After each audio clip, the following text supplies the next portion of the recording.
We've all said it, right? Or definitely heard it. Oh, I'm just stressed. It's almost become this like default response, Mm. this sort of casual shorthand when we feel a bit overwhelmed. Like Mm-hmm. it's just normal, part of modern life we just have to, deal with. Yeah, grit our teeth and get through it. Exactly. But when you really start digging into it, looking at the research, the experiences people share, stress is way, way more than just some casual word. Oh, absolutely. It has really significant profound effects on our physical health, our mental well-being, Relationships, too. definitely relationships, Yeah. and just our general ability to, function and feel okay day to day. The material we pulled together for this deep dive, it really hammers home just how pervasive it is, how much it impacts people. For sure. You see stats and reports showing huge numbers of people struggling. It affects their sleep, their focus, their overall quality of life. It's not just a bad mood. Right. Chronic stress, it's linked to some really serious health stuff. Increased risk of obesity, metabolic syndrome, heart problems, even messing with your immune system. And like you said, it doesn't just stay with one person, it ripples out, doesn't it? Affects friends, family. Massively, especially those closest to them. And that's really the heart of what we're getting into today, isn't it? Because the odds are really high that someone you care about, maybe deeply, is dealing with serious stress right now, or they will be at some point. It's almost inevitable, unfortunately. And when that happens, our first thought is usually, I want to help, but then how? Like, how do you actually offer support that helps, that's effective, and crucially, doesn't accidentally make things worse? Yeah, that's the million-dollar question. So that's our mission for this deep dive. We've got this stack of sources, insights from health psychology, clinical perspectives, personal stories, practical guides from mental health organizations, and we're going to unpack the practical stuff, the knowledge you actually need to support a friend who's really going through it with stress or maybe something more. Yeah, it's about moving beyond just, meaning well, but maybe not quite hitting the mark. It's about equipping you, the listener, with specific skills, real understanding, all based on what we're seeing in this material. We'll look at recognizing the signs, how to talk in a way that actually builds trust. Connection. Exactly. What tends to work, what can actually hurt. And this is key, how you do all this while looking after yourself too. Because supporting someone isn't always obvious, is it? Especially when they're really distressed. Not at all.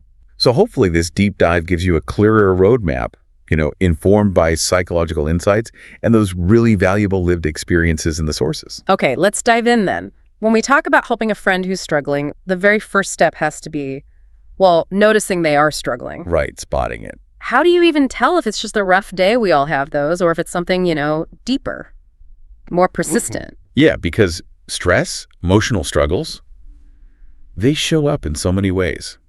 And sometimes they're really subtle. Or even like counterintuitive. Which is where being a friend comes in, right? You have that unique perspective. Exactly. You have a baseline. You know this person. You know their usual energy, their typical mood, how they usually act. So paying attention to changes, shifts away from their normal, even small ones, that's absolutely crucial.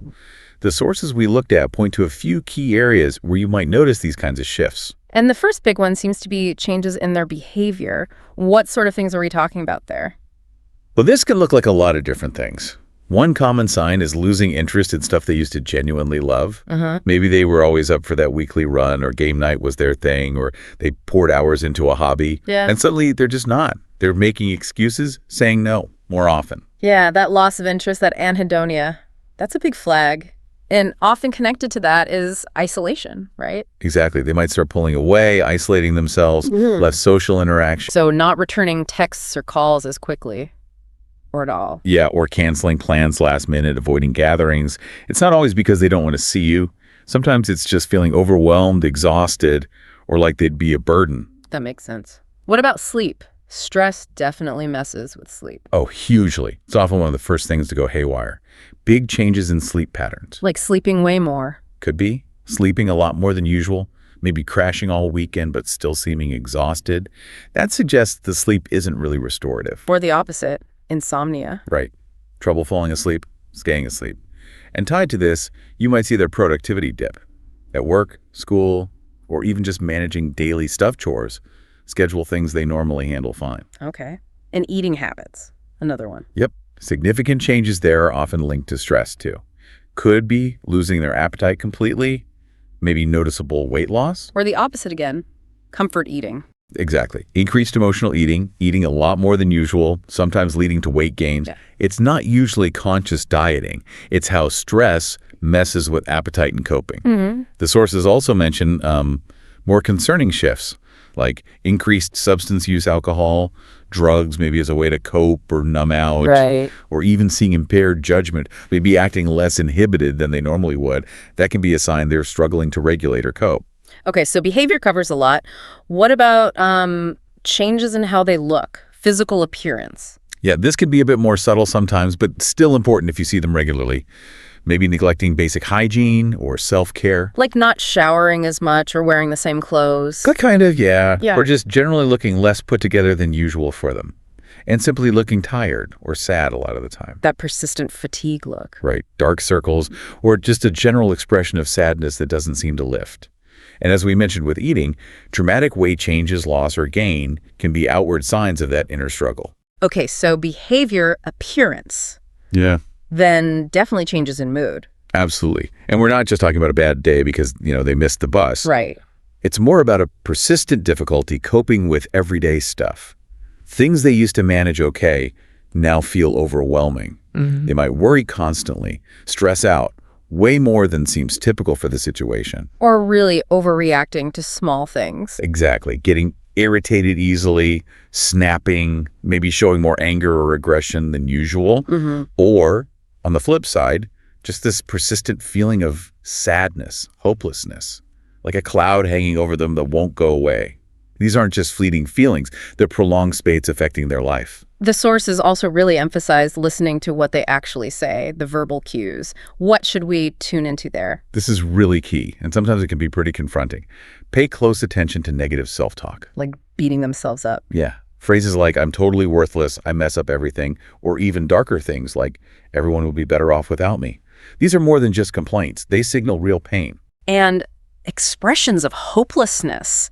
Those sound particularly worrying. They really are. Things like, what's the point? It's never going to get better. Or even, I wish I could just disappear. Wow. Also, listen for statements about failure or feeling like a burden. I've let everyone down. I'm such a failure. I'm just dragging everyone down. And the sources also point out frequent physical complaints that don't seem to have a clear medical reason. So like headaches, feeling sick all the time. Exactly. Saying, I don't feel well, constantly. Chronic headaches, unexplained exhaustion, even with rest, stomach problems. It's often the body reacting to overwhelming stress or psychological pain. And constantly putting themselves down about their appearance, weight, looks. Yeah, that fits the pattern of negative self-perception too. And it's not just face-to-face stuff. Our online lives can show warning signs too. Right, social media. The sources say look for things like posting really self-deprecating comments. I hate myself. I suck at everything. Or sharing really dark stuff, like quotes or poems about despair. Yeah. Or disturbing images or media. Using unusual hashtags that hint at distress, like hashtag over it, hashtag imdone, hashtag wish you could sleep forever. Even just a sudden shift to using sad or destructive emojis all the time can be a subtle flag. That's a really wide range of signs. Behavior, appearance, mood, what they say, what they post. But the sources also make a key point. These signs can be tricky. Oh, absolutely. For one thing, these changes often happen slowly, gradually. Like the frog in boiling water idea. Exactly. You might not notice how serious it's become until it's quite pronounced, just because you've kind of adjusted to the small shifts along the way. And another big thing the sources stress is that signs can be, well, counterintuitive.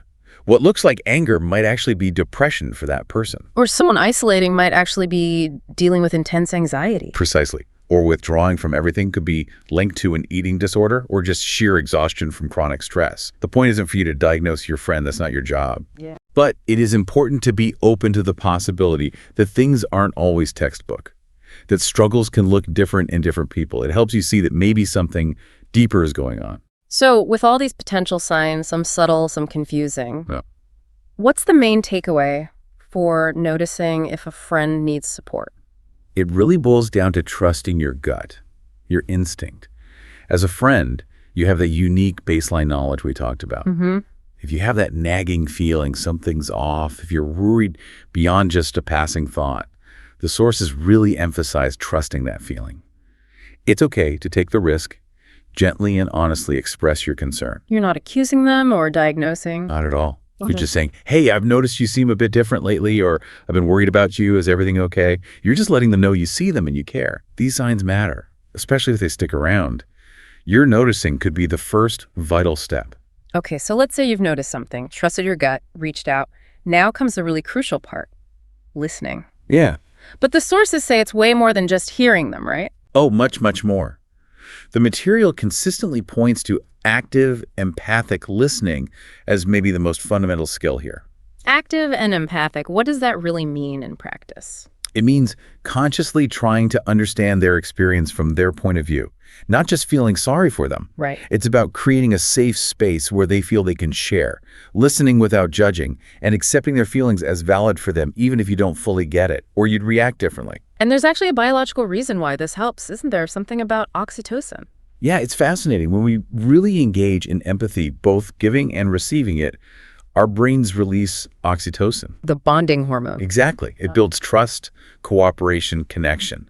So feeling truly heard and understood isn't just psychologically nice, it actually changes our brain chemistry in a positive way, reduces that feeling of isolation. That makes so much sense. It's not just an idea, it creates a real connection. So what does this kind of listening actually look like? What are the practical tips? Okay, first big one. Give them time to open up. You can't push someone. Right. Let them know you're there, ready to listen when and if they want to talk. And maybe that offer isn't taken up right away. That's fine. So maybe gently remind them later. Yeah, maybe when you're doing something relaxed together. Let them know the offer still stands. Some people need time to process, or they worry about burdening you. Especially if they're usually the strong one. Exactly. Offering that space in a low-pressure way, maybe on a walk, side by side, or even over text, if that feels easier for them, can help. But always respect their boundaries. You're opening a door, not shoving them through it. And this next one is tough, but so important.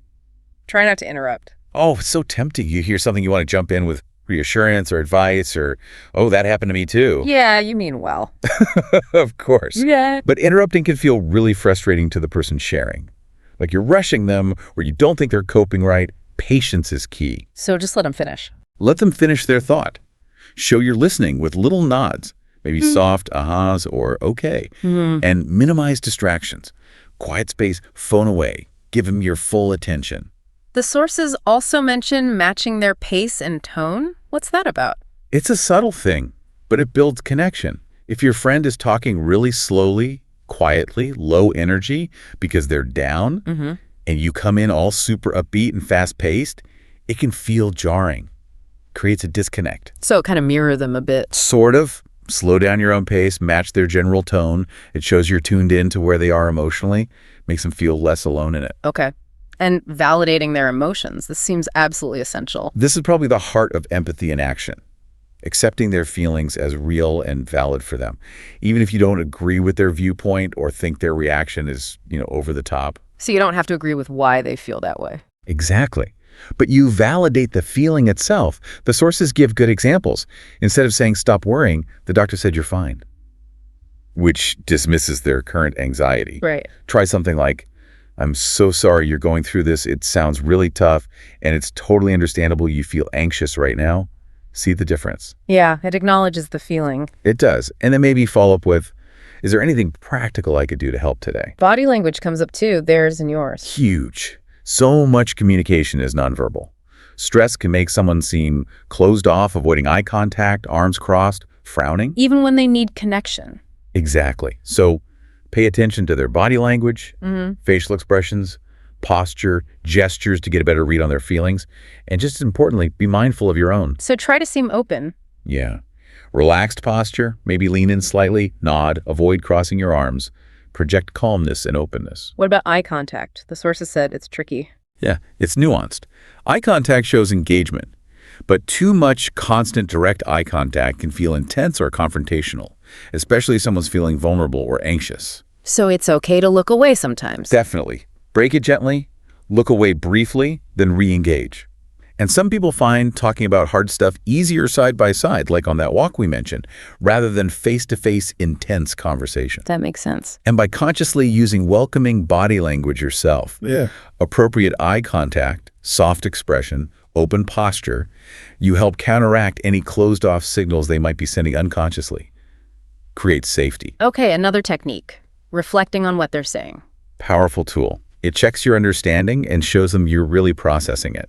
Briefly summarize or paraphrase what you heard them say. Not just parroting them back. No, stay close to their words and feelings, but put it slightly differently. It's not about solving, just showing you're tracking. Like, okay, so it sounds like that whole situation at work left you feeling really drained and frustrated, is that right? Uh-huh. Gives them the chance to clarify. Exactly. Or just feel heard. Wow, yeah, you really got that. And then digging deeper with questions. Yep. Once they've shared a bit, show genuine interest. Ask relevant, open-ended questions. The sources say avoid why questions usually. Because they can sound blaming. Why are you so upset? Right. Better to ask things that explore feelings or experiences. How did that make you feel? What happened next? What did you do then? Or, crucially, what do you think might help you right now? Even a simple "how was your day" is more inviting than "why were you late?" And this ties back to validation. Avoid snap judgments or assumptions. Absolutely critical. Don't jump to conclusions about what they need or should do, even if you mean well. Like assuming they just need to go for a walk when they're exhausted. That was a great example from the sources. Yeah. That assumed help felt critical because it didn't understand the reason for the exhaustion. It can make them feel more isolated. So always ask. Always check in. How can I best support you right now? What would feel helpful to you? Empathy means seeing them as complex, not just fitting them into your box or bias. This is a lot to keep in mind while you're trying to listen. The sources also say don't overthink it. Yes, that's the balance. Active listening means focusing on them, being present, not getting stuck in your head, crafting the perfect response. Right. Don't pressure yourself to be perfect or have all the answers. You're not their therapist. Just being there, listening without judgment, trying your best with these ideas, that's often the most powerful thing. Your presence matters. And one last point here. Doing a bit of research yourself later on. Yeah, this can be helpful after the conversation. In your own time, learning a bit about whatever they're facing, anxiety, stress, grief, can deepen your understanding. Not play doctor. Definitely not. No. But it helps you avoid insensitive suggestions and offer more relevant support because you understand their challenges a bit better. Okay, this is super helpful on listening. But even with great listening skills, it's so easy to say the wrong thing, isn't it? Things we think are helpful but actually hurt. It really is. Our instinct is often to fix, solve, cheerlead. But for someone really struggling with anxiety or stress, some common phrases just land badly. The sources call out a few big ones. Let's go through them. Phrase to avoid, #1. Calm down. Ugh, the classic. Almost always feels dismissive, maybe even condescending. Why does it hurt so much? Because if they could just calm down, they would have.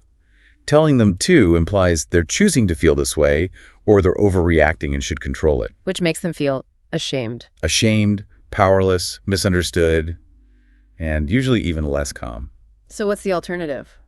Offer non-judgmental support. Focus on your presence, acceptance. Simple stuff. I'm here for you. I'm here to listen if you want to talk, or if they're really distressed, I'll stay with you. Acknowledge the distress, don't demand it stops. Okay. Phrase to avoid #2. Be more present or just live in the moment. This one's tough for anxious people, especially if they worry about the future a lot. Anticipatory anxiety. Right. Asking them to just be present. It's like asking them to switch off the core mechanism of their anxiety instantly. It feels impossible and dismissive. So instead of demanding presence, Acknowledge how they feel, then maybe offer practical ways to gently ground them. Ask what's worrying them most right now. Focus there. Offer help with that specific fear. or a grounding technique. Yeah, the sources suggest guiding them through one. Okay, let's try this. Tell me 5 things you can see right now. Focusing on the senses, see, hear, smell, touch, taste, pulls awareness into the present supportively. Not just commanding it. Exactly. Or maybe a quick visualization. Close your eyes, take a breath, picture a calm place. Guide them gently. Phrase to avoid #3, quit overthinking, or stop thinking so much. Same category as calm down. Yeah. It implies choice over something complex. The source had that analogy about diabetes. Yeah, you wouldn't tell someone with diabetes to quit being thirsty. Anxiety is a condition, not just bad habits. Often people know they're overthinking, and not being able to stop makes them feel worse. So telling them it's not a big deal just invalidates it. Completely. Invalidates their genuine distress and the struggle to control those thoughts. So what do you say? Again, listen, validate the feeling, Offer support without trying to fix their thinking in that moment. I can see this is really hard for you. You're safe right now. I'm here with you through this. Comfort and validation, not dismissal. Got it. Last one, phrase to avoid, #4. Worrying won't change anything. Another one from the trying to fix it with logic department. We want to make them feel better by pointing out the worry is unproductive. But anxiety isn't always logical. Exactly. Especially when thoughts are catastrophic. Telling them their worry is pointless, even if technically true, invalidates how real and distressing those feelings are to them. Can make them feel even more out of control. So instead of pointing out the futility, Show understanding, patience, empathy. Validate the feeling, but maybe gently remind them of their strengths or offer practical help. like the presentation example. Perfect example. Instead of worrying won't help, say, feeling stressed before a presentation is totally normal. Public speaking is tough, but hey, remember how well you handled that one last month? You put in the work, you can do this. Acknowledges the feeling, reminds them of capability. Exactly. Or offer practical help. Want to run through it with me? Or shift focus? Want to grab a coffee and take a break from it for a bit? Or just that simple, let's tackle this together. Presence and support, not logic police. This is all so helpful for navigating those conversations. Now, let's shift to something really crucial. Taking care of yourself while you're supporting someone. Yes, absolutely vital. The sources hammer this home. It's that oxygen mask principle. Put yours on first. You have to. You simply can't pour from an empty cup. Yeah. You can't offer sustainable, helpful support if you're depleted, overwhelmed, or struggling badly yourself. And being that support person is demanding, isn't it? It really is. It takes time, emotional energy, effort. The sources are clear. It's totally normal to feel a whole mix of things. Like empathy, sadness. Sure. But also confusion, maybe guilt like you're not doing enough, or you feel reluctant because it's overwhelming. Frustration. Anger, even. Yeah, if things aren't changing or they push back. And definitely exhaustion, emotional, physical. Very common. And feeling those things doesn't mean you're a bad friend. Not at all. It means you're human and you're in a challenging situation. But, and this is the crucial part, if those feelings or just the stress of it all start dragging down your own mental health, your well-being, that's a clear sign, a signal you need to step back a bit, prioritize some self-care, and think about boundaries. There was that personal story in the sources about Rachel that really illustrated this. Yeah, it's powerful. Rachel was already dealing with her own anxiety and OCD, stressed out, when her friends started leaning on her heavily. It became too much. Totally. Taking on her friends' problems felt like her own anxiety got magnified. And she mentioned keeping her friends' secrets really ramped up her own stress. And her therapist used that great analogy, the wobbly table. Right. Rachel was like a table with wobbly legs. Strong enough for her own stuff, but add the extra weight of her friend's heavy problem. And it would break. Exactly. Yeah. The therapist said they were working on strengthening her legs, but she wasn't there yet. And that was okay. The key was recognizing her current capacity and being careful not to overload herself. And the big realization for Rachel, setting boundaries wasn't selfish. It wasn't being a bad friend. It was necessary self-preservation. Prioritizing her own mental health so she could continue to function and eventually be a better support. The sources echo this. Boundaries aren't abandonment. They're about sustainability and healthy relationships. So building on that story and the other advice, what are the practical tips for boundaries and self-care? Okay, first big one. Be realistic about how much you can actually give. Be honest with yourself. How much time? How much emotional energy? What practical help can you offer without totally burning out? And maybe communicating that gently. Yeah, being upfront, maybe not in painful detail, but honest about your limits. It stops you feeling resentful later and helps your friends see they need a wider support network, not just you. And it's okay for that level of support to fluctuate. Totally. Maybe you can give more during a crisis, but need to pull back when things stabilize or when your own life gets demanding. Being honest about those shifts is important when possible. And then actually setting the boundaries and sticking to them. That's the hard part. Knowing your limits and communicating them kindly but clearly, it prevents resentment. What might that look like? Could be setting time limits on draining conversations. Could be saying gently, when a specific behavior is worrying you, using I statements, I feel worried when X happens, not you always do Y. Focusing on the behavior, not blaming the person. Exactly. And knowing your own triggers is huge, especially if you've dealt with similar stuff. It's okay to say, I find it hard to talk about X in detail right now. Could we focus on Y? or just communicating what you are and aren't comfortable with. And remember, your other responsibilities, family, job, health. Support shouldn't mean sacrificing everything else. And the massive point, it is not all on you. You don't have to be their only support. Absolutely non-negotiable. If you're overwhelmed, reach out. Talk to trusted family, mutual friends, other people who care about your friend. Can they share the load? A network is stronger than one person. And maybe the most important thing for yourself, talk to someone about how you're feeling. Yes. If the stress of supporting them, or just life in general, is getting to you, get support for yourself. Therapist, counselor, support group, trusted mentor, someone who is not the friend you're supporting. It's easy to neglect yourself when you're focused on someone else. So easy. But you have to stay healthy to help anyone. And the sources mentioned, if you've had positive experiences with therapy yourself, sharing that might normalize it for your friend and encourage them too. That leads perfectly into the next step, knowing when and how to suggest they get professional help. It does. Now, it's normal to feel down or anxious when things are tough. But if your friend's struggles are persistent, lasting months without much improvement, Or if they're really having trouble opening up. yeah, or if it's seriously impacting their life, work, relationships, daily functioning, or if you're seeing those really worrying signs we talked about earlier, like hopelessness, severe withdrawal, Then it might be time. it might be time to gently suggest they seek professional support. What's our role here as a friend? We're not therapists. No. Your goal is to encourage them to open up more broadly, and if needed, gently nudge them towards considering professional help. A therapist, counselor, doctor, someone trained for this. And what if they're only leaning on you? Every single conversation is about their struggle. The sources say it's okay, even necessary sometimes, to set a limit there. Encourage them to broaden their support.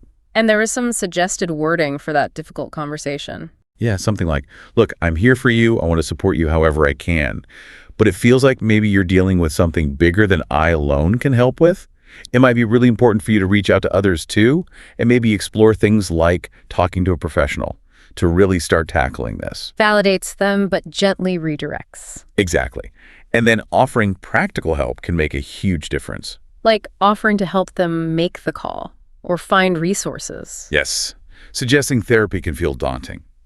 Offer to help them call their doctor, look up local services, research therapists online, just being there for that first step. And again, sharing your own positive therapy experience, if you have one, can really help demystify it. And finally, knowing those crisis resources. It's Essential. non-negotiable, potentially life-saving.